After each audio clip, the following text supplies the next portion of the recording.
வணக்கம் மாணவ மாணவிகளே. காப்போத்தா சாதாரண தர மாணவர்களுக்கான வரலாறு வகுப்புகள் இந்த சேனல்ல தொடர்ந்து போடப்பட்டு கொண்டிருக்கிறது. இன்றுடன் இந்த காப்போத்தா சாதாரண தர பரீட்சை எழுதும் மாணவர்களுக்கான இந்த வரலாறு வகுப்புகள் இன்றுடன் நிறைவு பெறும். இதற்கு பதிலாக இந்த சேனல்ல தரம் 7 தரம் 9 வகுப்பு மாணவர்களுக்கான வரலாறு வகுப்புகள் நடைபெறும் என்பதை அறிய தருகிறேன். ஏனென்று சொன்னால் உங்களுடைய வீட்டிலேயும் சகோதர சகோதரிகள் இருந்தால் இந்த சேனல்ல அதாவது ஏனைய வகுப்புகளுக்கான வரலாறுகளையும் கற்று பயன்பெற முடியும். அத்துடன் நீங்கள் இவரிடம் நடைபெறவுள்ள காப்போத்தா சாதாரண பரீட்சையில வரலாறு பாடத்துல மிகச்சிறந்த பெறுபவர்களை பெற வேண்டும் என்று வாழ்த்திக் கொண்டு ஏனைய பாடங்களிலும் உயர்ந்த பெறுபவர்களை பெற்று காப்போத்தா உயர்தர வகுப்புக்கு செல்வதற்கு என்னுடைய வாழ்த்துக்களையும் தெரிவித்துக் கொண்டு இன்றைய வீடியோக்குள்ள வாங்கோ. நீங்கள் இந்த சேனலுக்கு புதிதென்று சொன்னால் லைக் பண்ணி ஷேர் பண்ணி மறக்காம சப்ஸ்கிரைப் பண்ணுங்கள். வாங்க இன்றைய வீடியோக்குள்ள போவோம். இப்போ இதில் வந்து தரப்பட்ட அந்த கட்டாய வினாவுக்கான இலங்கப்படம் உலகப்படம் என்பவற்றோட உங்களுக்கு ஒரு கட்டாய வினா பகுதி ஒன்று வாருது. இது வந்து 2015ஆம் ஆண்டு பாஸ் பேப்பரில் இருந்து எடுக்கப்பட்ட படம். கடந்த 10 வருடங்களாக இந்த படங்கள் தராதபடியால் நான் இந்த படத்தினை இன்றைக்கு தெரிவு செய்து போட்டுக்கொள்கிறேன். இதில் வந்து ஏபி ஆகிய 2 படங்கள் தந்திருக்கிறேன். அந்த படங்களை அவதானித்து கேட்கப்பட்ட வினாக்களுக்கான விடைகளை இலக்கங்களின் ஒழுங்கில் நீங்கள் விடைத்தாளி எழுத வேணும். அப்போ எப்பொழுது நீங்கள் இங்கே இந்த படங்கள் தருகிற போது படம் என்னன்னு தெரிந்தால் மட்டும்தான் நீங்கள் இந்த 4 வினாக்களுக்கு சரியான விடை எழுத முடியும். இப்போ படத்தின் பெயர் தெரியான்னு சொன்னால் கீழே வர வினாக்களுக்கு விடையளிக்க முடியாது. அப்போ அதால நீங்கள் என்ன செய்யணும்னு சொன்னால் உங்களுடைய தரம் 10 பாடநூலில் இருக்கிற எல்லா படங்களையும் ஓரளவுக்கு பார்க்கணும். இது என்னென்ன படங்கள்னு சொல்லி அதே போல தரம் 11 கைத்தொழில் புரட்சியோட தொடர்புடைய நிறைய படங்கள் இருக்கின்றது. அந்த கண்டுபிடிப்புகள், பாதுகாப்பு விளக்கு, விசைத்தறி என்றெல்லாம் நிறைய படங்கள் இருக்கிறது. அதுகளை எல்லாம் நீங்க பார்த்து கொண்டு போனா தான் அதுல வர கேள்விகளுக்கு மிக இலகுவாக அந்த கண்டுபிடித்தவருடைய பெயர்கள் எல்லாம் மிக இலகுவாக எழுதக்கூடியதாக இருக்கும். அப்ப பாடநூல் 2லையும் இருக்கிற படங்கள் முழுவதையும் நீங்கள் பரீட்சைக்கு ஒரு முறை மீட்டு பார்க்க வேண்டும். அந்த வகையில முதலாவது இந்த படத்தை நாங்கள் பார்ப்போம். இதுல ஏயினால் காட்டப்பட்ட நிர்மாணிப்பின் பெயர் என்ன என்று சொன்னால் இது ஒரு 7 அடுக்கு மாளிகை என்று சொன்னால் அதாவது சத்மல் பிரசாதய என்று சொல்லலாம், அல்லது 7 அடுக்கு மாளிகை என்று சொல்லி நாங்கள் இதை சொல்ல முடியும். அதுதான் இந்த படத்துக்குரிய பெயர் 7 அடுக்கு மாளிகை. இதனை நிர்மாணித்த மன்னனின் பெயரை தருக. நிசங்கமல்ல மன்னன் அல்ல கீர்த்திஸ்ரீ நிசங்கமல்ல மன்னன். இலங்கை 3வது இலங்கையின் எந்த வரலாற்று நகரத்தில் இது காணப்படுகின்றது? அப்ப இதற்குரிய விடைகள் இங்க போட்டிருக்கேன். புலனறுவை அல்லது புலஸ்தி நகர், 2 முறைய கருத்து தான். புலனறுவையில தான் இந்த 7 அடுக்கு மாளிகை காணப்படுகின்றது. அடுத்த 4 இதன் சுவர்களின் அரைவட்ட வடிவிலான குடைந்தெடுக்கப்பட்ட பகுதிகளில் எதனை காணக்கூடியதாக இருக்கு. அப்ப அந்த சுவர்கள்ல ஒரு குடைவுகளாக காணப்படுது. அப்ப அது வந்து எங்களுக்கு எதனை பிரதிபலிக்கிறான்னு சொன்னால் கூடுதலாக வந்து அங்க வந்து தெய்வ உருவங்கள்லாம் அதுல செதுக்கப்பட்டிருக்கிறது. தேவதை உருவம் அல்லது தெய்வ உருவங்கள் என்று சொல்லி சொல்லலாம். அடுத்த படத்தை பார்ப்போம். வீயினால் காட்டப்படுவது யாது? அப்ப இதுவை நாங்க சொல்றோம் காவற்கள் அல்லது வாயிற்காவல் என்று சொல்லி சொல்றது. அதாவது வந்து இதை நாங்க எடுத்தோம்னு சொன்னா காவற்கள் அல்ல வாயிற்காவல் சிலை என்று சொல்லி சொல்லலாம். அத மாதிரி இதன் இடது உள்ளங்கையின் மீது எதனை காணக்கூடியதாக இருக்கின்றது? இந்த இடது கைக்கு மேல ஒரு கலசம் ஒன்று காணப்படுகிறது. அதாவது வந்து அதை நாங்கள் பூரண கலசம் அல்ல புன் கலசம் அல்லது பூரண கும்பம் என்று சொல்லி சொல்லலாம். இவ்வாறான நிர்மாணிப்புகளை எந்த இடங்களுக்கு முன்னால் அதிகமாக காணலாம்? இது கூட சமய வழிபாட்டு தலங்களுக்கு முன்னால்தான் நாங்கள் இப்படியான நிர்மாணிப்புகளை காணலாம். இந்த நிர்மாணிப்புகளுக்காக பெரிதும் பயன்படுத்தப்பட்ட மூலப்பொருள் என்ன? அப்ப கூட இதுகள் வந்து கருங்கல், சுண்ணக்கல் என்பவற்றெல்லாம் கூட கட்டப்பட்டிருக்கும்.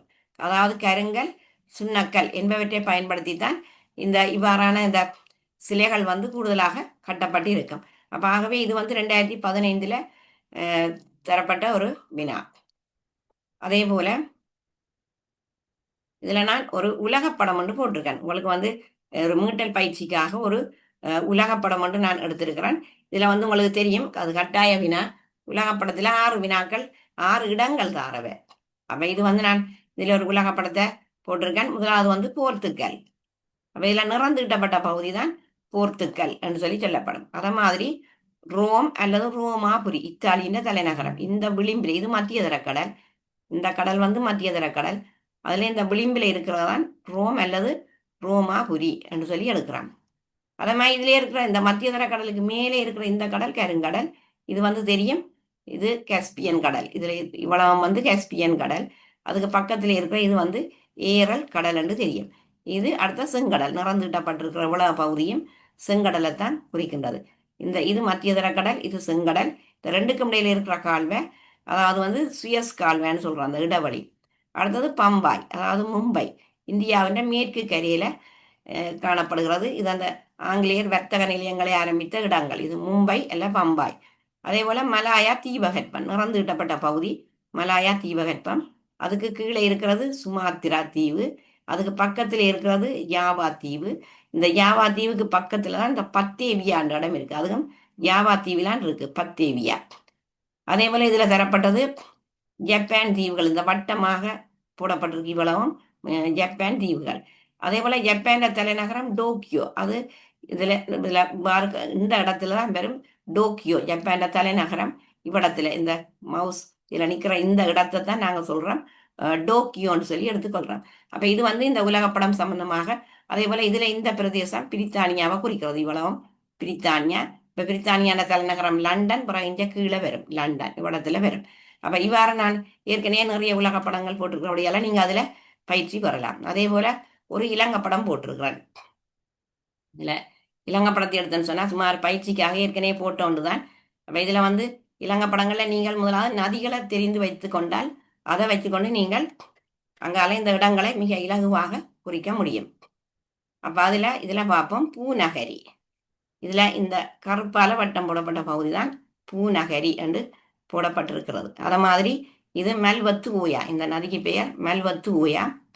இதுல அதுக்கு பக்கத்துல இருக்குது யோதபாவின்னு சொல்லி போடப்பட்டிருக்கிறது. அப்படியே கீழே வந்தோம்னு சொன்னால் இதுல வந்து அதே மாதிரி இதுல வந்து சிகிரியா, இது வந்து மகாவலி கங்கை.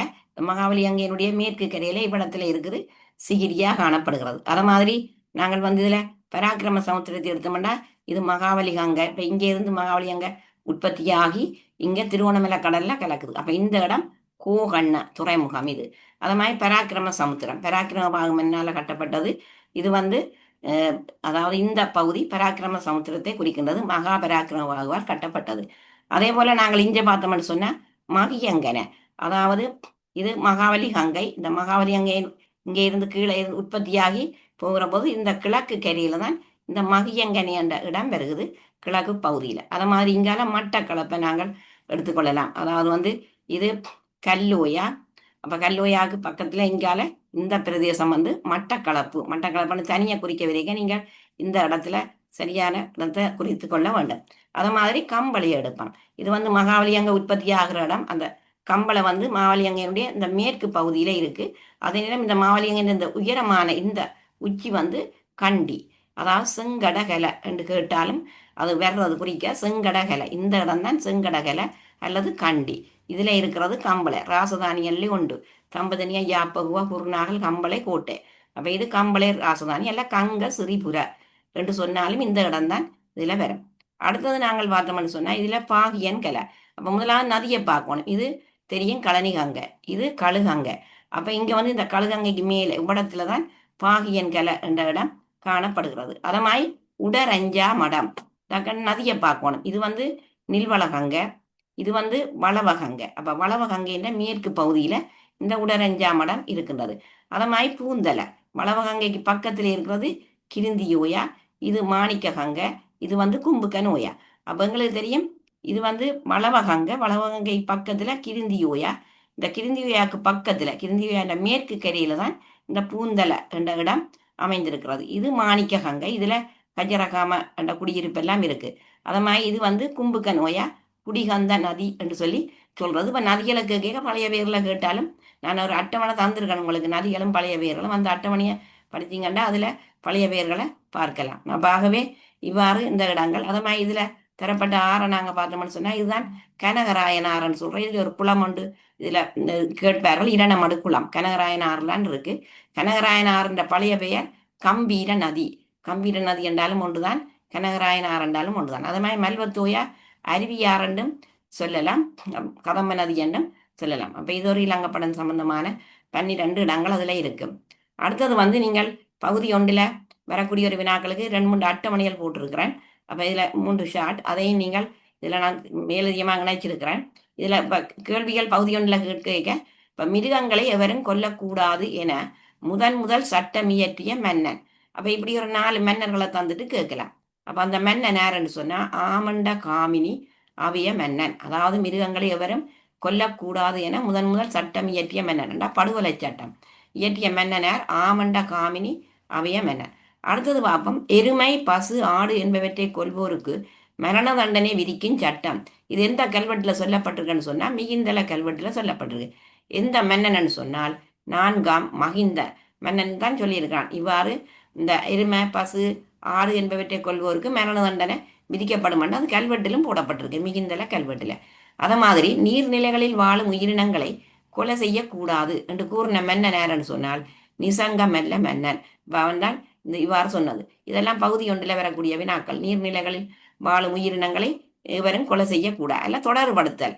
நிரல் 1, நிரல் 2 கேட்டுட்டு மாறி மாறி தந்து தொடர்படுத்த சொல்லி கேட்க இந்த அட்டவணை உதவும். அடுத்தது வரி சட்டத்தின் மூலம் அறவிடப்பட்ட முக்கிய வரிகள். கொஞ்சம் வரிகள் தந்திருக்கிறான். இதுவும் பகுதி ஒன்றுக்கு பயன்படக்கூடியது. தொடர்படுத்தலுக்கும் பெறலாம், அல்ல 4 விடை கொண்டிலையும் கேள்வியா போடலாம். அறவிடப்பட்ட துறை இவ்வாறு கேட்பார்கள்னா, குளங்களில் இருந்து நீரை பயன்படுத்துவோரிடம் இருந்து அறவிடப்பட்ட வரி இவ்வாறு அழைக்கப்படுகிறது. தக்கவதி. அரசனுக்கு சொந்தமான நிலங்களில் பயிர் செய்வதற்காக செலுத்தப்பட்ட வரி இவ்வாறு அழைக்கப்பட்டது. போயக்கவதி. வாய்க்கால்களில் மீன் பிடிப்பதற்காக அரசுக்கு செலுத்திய வரி இவ்வாறு அழைக்கப்பட்டது. மதர மஞ்சக்க. குளங்களில் இருந்து வயலை நோக்கி வரும் சிறு வாய்க்கால்களில் மீன் பிடித்தல் தொடர்பாக அறவிடப்பட்ட வரி, அதுக்கு மாத்ரிக்க மத்சய வாகைய. அப்போ மாத்ரிக்கண்டா சிறு வாய்க்கால். அடுத்தது வெளிநாடுகளில் இருந்து பொருட்களை இறக்குமதி செய்யும் போது துறைமுகங்களில் அறவிடப்பட்ட வரி சுங்க வரின்னு சொல்ற. அப்போ இது எந்த கல்வெட்டில் சொல்லியிருக்கணும்டா அம்பலாந்தோட்ட கொடவாய கல்வெட்டு. வரிய விகாரைக்கு கொடுக்கப்பட்டதாக கூறப்பட்டுள்ளது.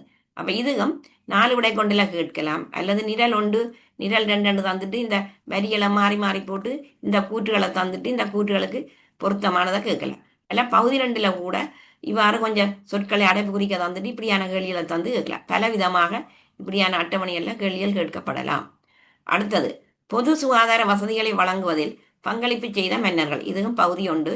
அதாவது வைத்தியசாலைகளை நியமிப்பதில் ஆர்வம் காட்டிய மன்னன் புத்ததாச மன்னன். அது மாதிரி நாட்டில் காணப்பட்ட சகல வைத்தியசாலைகளுக்கும் தேவைப்பட்ட சகல வசதிகளையும் வழங்கிய மன்னன் 5ஆம் மகிந்தன். அது ஆட்சி காலம் போட்டிருக்கு. அனுராதபுர பிரதேசத்தில் பரவிய கடுமையான காய்ச்சலுக்காக தனியான வைத்தியசாலை அமைத்தான் என உபசக்க ரோகநாச என அழைக்கப்பட்டது.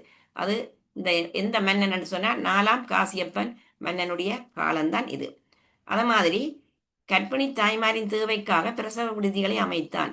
அவை பசவந்தி நாமசால பிரசவத்திற்கான வைத்தியசாலை என அழைக்கப்பட்டது. கல்வெட்டுக்கல்ல இவை திம்பிரிக்கே என கூறப்பட்டது. அப்ப இது யாரால எந்த மன்னனுடைய காலம்னு சொன்னா 1ஆம் உபதிச மன்னன் தான் இவ்வாறான ஒரு சேவையை செய்திருக்கிறான். அதாவது இதில் சொல்லப்பட்ட அந்த விடுதிகளை அமைத்த. அதை மாதிரி நாங்கள் எடுத்தோம்னு சொன்னால் பண்டுகாவிய மன்னனுடைய பணி. இதில் பண்டுகாவிய மன்னன் சொத்திசாலா பிரசவ விடுதியினை அமைத்தான். அதாவது சொத்திசாலாண்டு வரணும். சொத்திசாலா பிரசவ விடுதியினை அமைத்தவன். இதொரு பகுதி ஒன்று பேப்பரில் நான் பார்த்தேன். சொத்திசாலா பிரசவ விடுதியை அமைத்த மன்னன் யார் என்றால், அதாவது சொத்திசாலா பிரசவ விடுதியை அமைத்த மன்னன் யார் என்று சொன்னால் பண்டுகாவிய மன்னன் என்றாதான் அதுக்குரிய விட. இது ஒரு பகுதி ஒன்று பேப்பர்ல இப்படி ஒரு வினா கேட்கப்பட்டிருக்கு. அதே போல துட்டகைமுனு காலத்துல அவன் ஆற்றிய பணி துட்டகைமுனு மன்னன் 18 வைத்தியசாலைகளை அமைத்தான். 18 வைத்தியசாலைகளை அமைத்த மன்னன் இந்த துட்டகைமுனு. ஆகவே இது பகுதி 1க்கு கேட்கக்கூடிய ஒரு கேள்வி. அப்ப அதுக்கு உதாரணம் இந்த கேள்வியை சொல்லலாம். சொத்திசாலா பிரசவ விடுதியை அமைத்த மன்னன் 4 மன்னர்களை தந்துட்டு பகுதி 1ல கேட்கலாம் பண்டுகாவிய மன்னன். அதை மாதிரி ஒரு தொடர்படுத்தல் கேள்விகள்ல இவ்வாறு கேட்கப்படலாம். ஆகவே இந்த அட்டவணைகளை தந்து நான் இது உங்களுக்கு பகுதி 1க்கு பயன்படும் என்ற ரீதியில இந்த அட்டவணைகளையும் இதில் சுருக்கமாக போட்டிருக்கின்றேன். அநேகமாக நீங்கள் எல்லா பகுதிகளும் இப்போ நிறைய என்னுடைய சேனலில் வீடியோக்கள் போட்டிருக்கிறபடியால் உங்களுடைய பரீட்சைக்கு எந்தெந்த பகுதிகள் உங்களுக்கு கூடுதலாக அதில் வரக்கூடிய பகுதிகள் என்றெல்லாம் சொல்லி படிப்பிச்சிருக்கிறேன். அதில் நீங்கள் மிகவும் இலகுவாக கற்று, அதாவது உங்களுடைய கற்பித்தலை இலகுவாக்கும் வகையில் தான் நான் இந்த வீடியோக்களை இலகுவாக நீங்கள் பயிற்சி பெறக்கூடிய மாதிரியான வகுப்பாகத்தான் இது போடப்பட்டிருக்கின்றது.